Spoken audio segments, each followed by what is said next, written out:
हरिशरणं श्रीहरिशरणं श्रीहरिशरणं।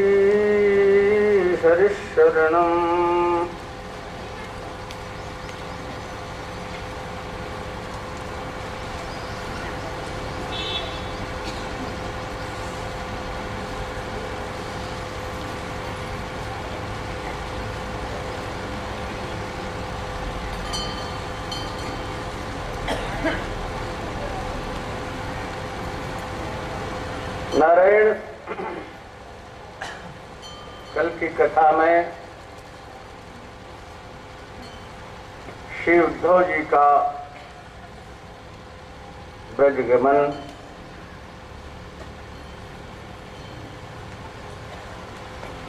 बाबा आनंद का उद्धव का संवाद,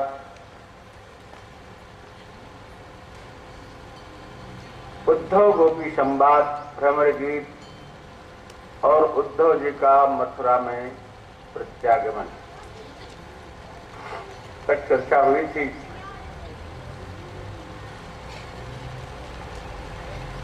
आज प्रसंग तो बड़ा लंबा है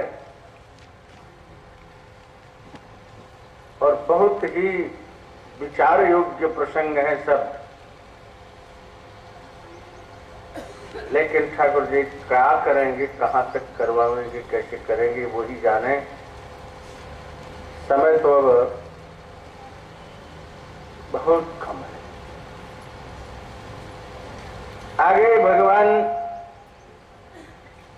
कुब्जा का मनोरथ पूर्ण करने के लिए पूर्व में दिए गए वचन के अनुसार उसके घर जाते हैं।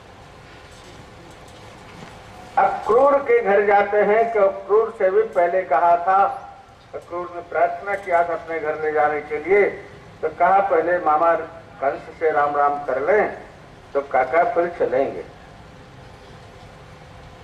अक्रूर के यहाँ जाकर के पांडवों का समाचार लेने के लिए अक्रूर को हस्तिनापुर भेजते हैं।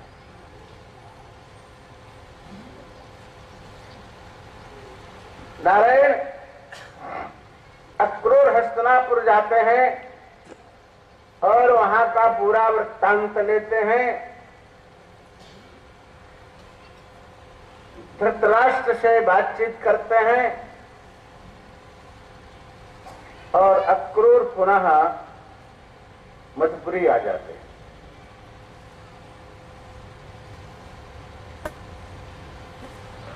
कंस नारायण जरासंध के बार बार युद्ध करने के कारण भगवान ने सोचा अब मथुरा छोड़ देना चाहिए। हमारे कारण समस्त मथुरावासी दुखी हों तो अच्छा नहीं, इसीलिए भगवान ब्रज को नहीं गए। बहुत बड़ा इसमें राजनीति है। ना ब्रजवासियों को मथुरा बुलाए और न स्वतः ब्रज में गए, क्योंकि अगर ब्रज में जाते बार बार वहां तो जरासंध ब्रजवासियों पर आक्रमण करके उनको नष्ट कर देता। अगर मथुरा बुला लेते सभी ब्रजवासियों को, तब भी मथुरा में भी चैन नहीं थी, यहां तो उपद्रव मचे हुआ था। श्लेष चिंतन के कारण भगवान न तो गए न तो बुलाए। तो नारायण, भगवान ने द्वारकापुरी के निर्माण का आदेश देव शिल्पी को दिया और बहुत बढ़िया मथुरा नगरी बनकर तैयार हो गई। अब 17 बार पहाड़ी चुका था बेचारा, 18वीं बार फिर वो आक्रमण करता है। वहां से ब्राह्मणों का आशीर्वाद लेके चला है और इसी बीच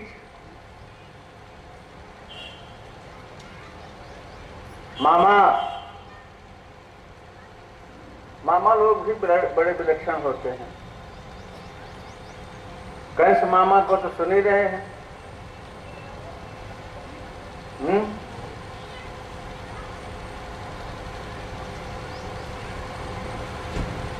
शकुनी मामा को आप लोग जानते ही हैं। श्री कृष्ण मामा को भी जानते हैं। श्री कृष्ण मामा भी कम नहीं है।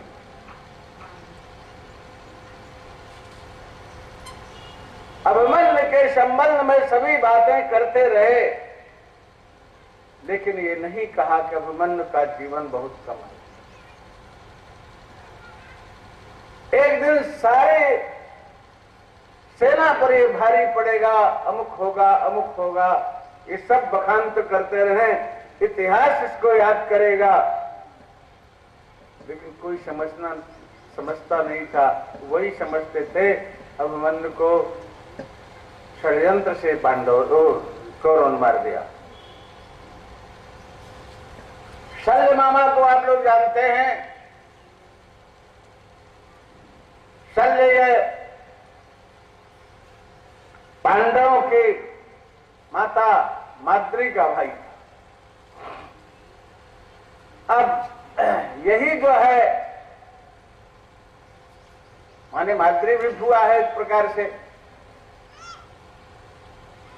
और शल्य जो है ये भी उसी कुल के समझो। तो नारायण इसके सलाह से कालीजमन को बुलाया। कालीजमन जो है बड़ी लंबी चौड़ी उसकी सेना थी, और नारायण वह शंकर जी का वरदान भी प्राप्त किया था, वो किसी अस्त्र शस्त्र से नहीं मरेगा, किसी मनुष्य के द्वारा नहीं मारा जाएगा। तो उसको जुक्ति से भगवान, मैंने कल संकेत किया था, ले गए और धवलपुर के पास पहाड़ियों में मुचकुंद जी जहां सो रहे थे, उस गुफा में जा करके उसको अपना पीताम्बर उड़ा दिया था। अपने अलग हो गए थे। कालजमन जाता है और कहता, ढोंगी तू आकर के पीताम्बर ओढ़ करके सो रहा है, इसका मतलब मैं छोड़ूंगा तुझे थोड़ी। वो लात मार करके जगाता है। मुचकुंद जी जग जाते हैं।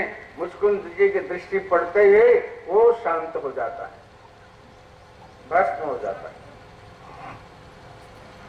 नारायण कालजमन की सेना वापस हो गई। कालजमन के मर जाने के बाद फिर जो है जरासंध आता है, तो जरासंध के सामने से निकल जाते हैं नारायण, और रणछोड़ हो जाते हैं। आगे जाकर के तो पीछे जाता है, प्रश्नगिरी तक साथ में रहता है, और आग लगा देता है। जल ये हुआ, जल गए रामकृष्ण, और रामकृष्ण तो द्वारिका आ गए, और जरासंध श्री कृष्ण और बलराम को मरा हुआ समझ करके लौट गया, चला गया मगध अपनी राजधानी। नारायण इसी बीच विदर्भाधिपति महाराज भीष्मक अपनी पुत्री का स्वयंवर करना चाहते हैं, रुक्मिणी का। चार जिसके भाई नारायण, और सब एक से एक बलवान, सबको बुला करके भीष्मक ने परामर्श लिया। सबने रुक्मिणी के पक्ष में अपना मत दिया। रुक्मिणी जिसको वर्ण करना चाहे, रुक्मिणी ने अपना समर्पण श्री कृष्ण के प्रति किया था। नारायण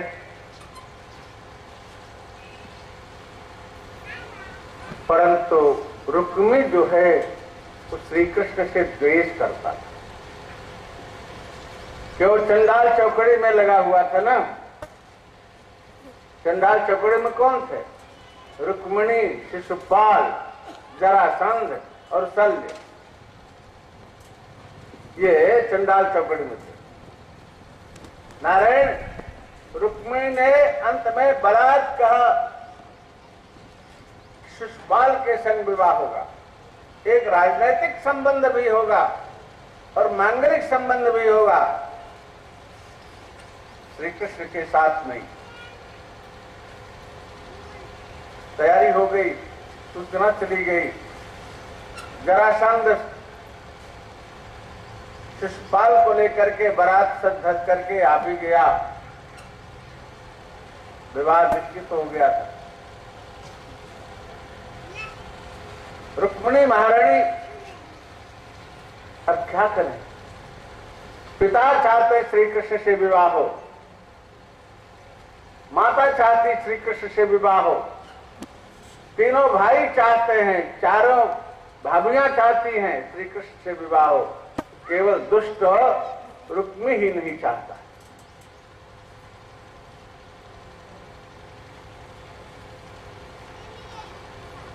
कुल के अनुसार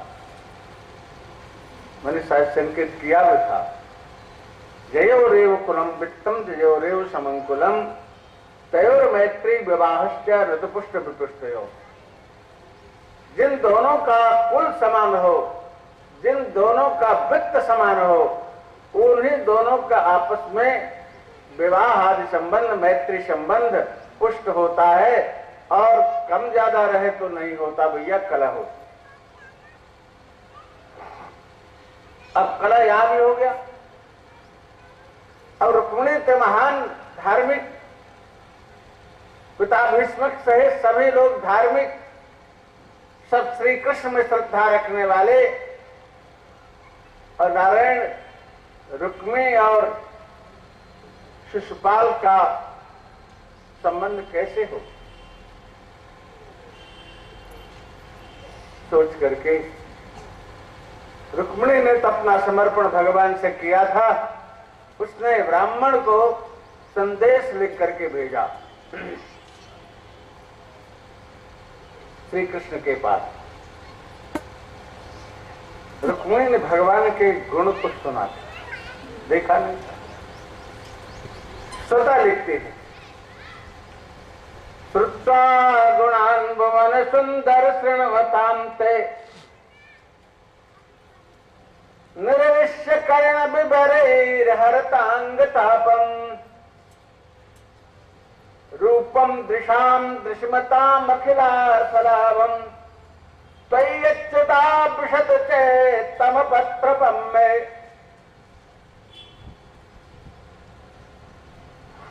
4 श्लोक लिखा है रुक्मिणी ने। हे प्रभु, आपके गुणों को मैंने सुना, सुनकर कैसे हैं आप? भुवन सुंदर शृण्वतां ते, हे भुवन सुंदर माने त्रिभुवन मोहन, श्याम सुंदर द्वारकाधीश प्रभु, आपके गुणों को मैंने सुना, और सुनकर क्या हुआ? निर्विश्य कर्ण बिभरैर्हृदयाङ्गतापम्, कर्ण विवरों के द्वारा प्रवेश करके हृदय के अंग ताप को जो शांत करता है, ऐसा आपका गुण। नारायण, अथवा यह कहे कि अंग के ताप को हरण कर लेता है, आपका ऐसा गुण है।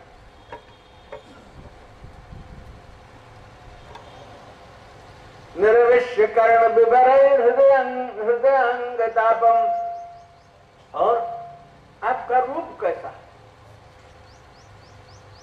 रूप देखा नहीं है, रूप भी सुना है।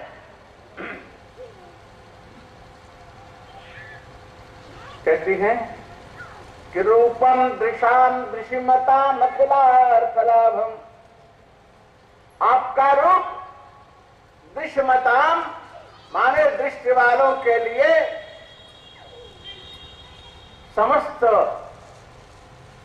पुरुषार्थ का लाभ करा देने वाला है। मनुष्य क्या चाहता है? धर्म चाहता है, अर्थ चाहता है, कामना की पूर्ति चाहता है, मोक्ष चाहता है।